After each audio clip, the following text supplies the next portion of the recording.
লিডুত গুৰুজনাৰ জন্মোৎসৱ উপলক্ষে ভাওনাৰ আখৰাত ব্যস্ত শিল্পী কলা কুশলীসকল। গুৰুজনাৰ অপূৰ্ব সৃষ্টি নাট ভাওনা।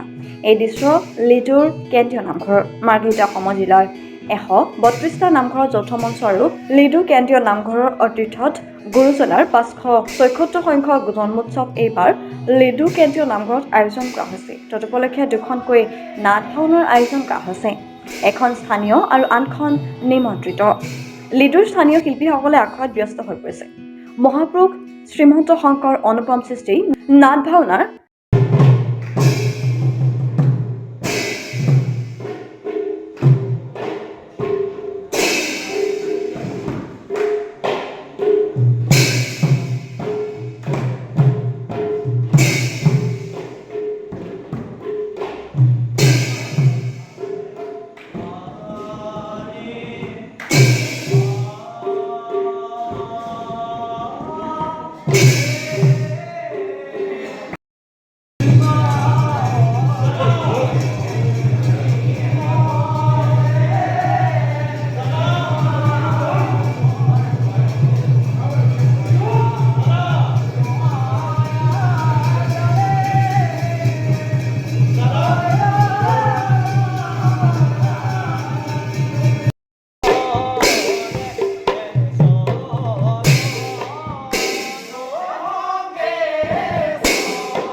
চৰ্চাত পিছ পৰি ৰোৱা নাই এইসকল যুৱক যুৱতী।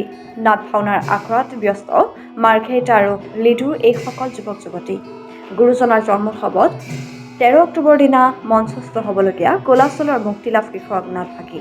উদ্যোক্তাসকলে জন্মোৎসৱত আটাইকেইটা অনুষ্ঠানৰ সকলোৰে সহায় সহযোগ তথা উপস্থিতি কামনা কৰিছে।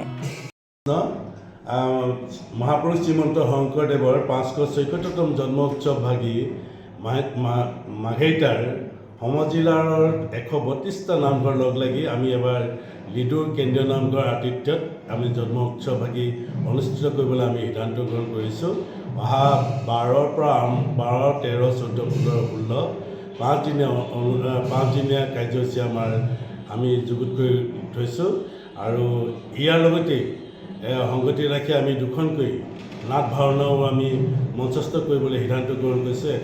এখন আমাৰ স্থানীয় শিল্পীসকলে মঞ্চস্থ কৰিব, কোলাচলৰ মুক্তিলাভ, আৰু আন এখন আমি ভাওনাৰ আমি আমন্ত্ৰিত কৰি আনিছোঁ শিৱসাগৰৰ পৰা ভাগৱত দৰ্শন। আমি উক্ত প্ৰদৰ্শনীকেইটাত আপোনালোকৰ সকলোৱে উপস্থিতি সহায় সহযোগিতা আৰু দিহা পৰামৰ্শ আমি কামনা কৰিছোঁ। ধন্যবাদ।